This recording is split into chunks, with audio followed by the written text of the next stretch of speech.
Posibleng nakaapekto ang bangayan ng Marcos administration at ng mga Duterte sa tiwala ng taong bayan sa Pangulo. Kasunod po ito ng pagbaba ng trust rating ni Pangulong Bongbong Marcos sa survey ng Pulse Asia bago ang 2025 midterm elections. Partikular na bumaba yan sa Mindanao. Ang tingin ng isang political analyst na hilang trust rating ng Pangulo nang iparesto si dating Pangulong Duterte para i-turn over sa International Criminal Court.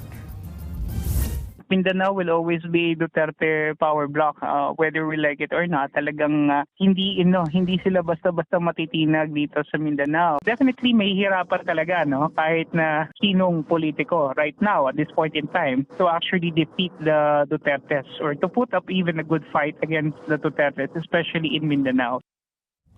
Sa parehong survey ng Pulse Asia, lumabas ding kalahati ang hindi sang-ayon sa pagsampa ng impeachment complaint laban kay VP Sara Duterte. Pero duda sa resulta ng survey ang ilang kongresista. Tanong ni House Assistant Majority Leader Zia Alonto Adjong paano ginawa ang nasabing survey. Kumbiyansa rin si Adjong na hindi i-acquit ng Senado si VP Sara.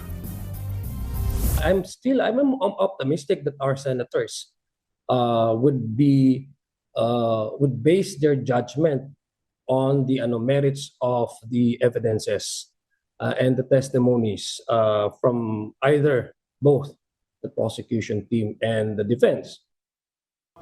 Mga kapatid, Ed Lingaw po, maging maalam at may pakialam sa mga napapanahong balita sa ating bansa.